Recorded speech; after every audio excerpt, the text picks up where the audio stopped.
Chers amis de Catoglade, en ce dimanche, nous fêtons la solennité de la Fête-Dieu, comme on l'appelait avant.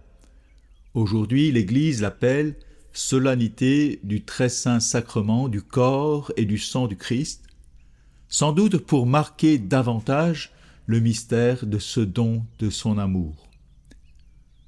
Pour honorer le très saint sacrement, puisqu'il s'agit du Christ, nous sommes d'abord invités à participer à l'Eucharistie dominicale. Puis, selon les propositions de la paroisse, nous pouvons avoir un temps d'adoration qui prolongerait la messe afin de permettre aux fidèles de prendre le temps d'entrer davantage dans le mystère qui est célébré. Et comme on le fait en certains endroits, on peut aussi faire une procession du Très Saint Sacrement et proposer ainsi de porter le Seigneur auprès des personnes qui habitent le quartier, pour signifier que le Seigneur que nous adorons n'est pas seulement le Dieu des chrétiens, mais le Sauveur du monde. Alors, que pouvons-nous garder de ce grand mystère de la foi ? À la messe, après la consécration du corps et du sang du Seigneur, le prêtre chante « Il est grand le mystère de la foi ». Et l'assemblée de répondre « Nous annonçons ta mort, Seigneur Jésus, nous proclamons ta résurrection, nous attendons ta venue dans la gloire. » Le mystère de la foi, c'est le Christ, mort et ressuscité, élevé dans la gloire du Père et qui reviendra dans la gloire pour juger les vivants et les morts, comme nous confessons dans notre foi. Tout ce mystère est contenu et est présent dans l'Eucharistie. Ainsi, ce mystère est, nous pouvons le résumer en 3 points. Tout d'abord, mémorial, c'est-à-dire actualisation du sacrifice de l'amour de Jésus, qui aime son Église et ses disciples jusqu'au point de donner sa vie pour eux. Deuxièmement, ce mystère est présence réelle du ressuscité dans l'hostie consacrée, qui est sa propre chair, et dans le calice du sang versé pour nourrir de sa vie l'Église, qui est son corps mystique. Et ultimement, ce mystère est un avant-goût du ciel, puisque le Christ est désormais celui qui siège à la droite du Père et qui règne dans les cieux, jusqu'à son avènement en gloire. Oui, ce mystère nous ouvre à la réalité divine et à son amour pour sceller une alliance définitive et éternelle dans la mort et la résurrection du Christ. Une alliance est un engagement dans l'amour qui se réalise dans la vie de chaque instant, comme pour le mariage.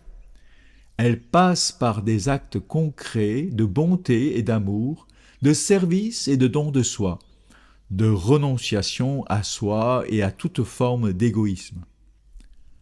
Ainsi, la communion à l'Eucharistie n'est pas et ne doit pas rester dans le temps d'une messe entre les murs d'une église, mais elle ouvre les fidèles à la vie de chaque jour, en famille, dans le travail et dans l'engagement à la vie sociale de la cité. Allez, témoigner de l'évangile du Christ. C'est le vrai sens de l'envoi à la fin de la messe. Nous pouvons ainsi répondre comme le peuple de Dieu. Dans la première lecture, tous ces commandements, nous les mettrons en pratique et nous y obéirons.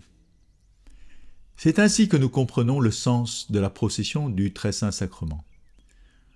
L'Eucharistie est un don si précieux et si grand que nous ne pouvons pas garder pour nous. Même s'il ne s'agit pas de jeter ces perles aux cochons, nous voulons témoigner de l'amour du Christ pour nos frères dans le monde.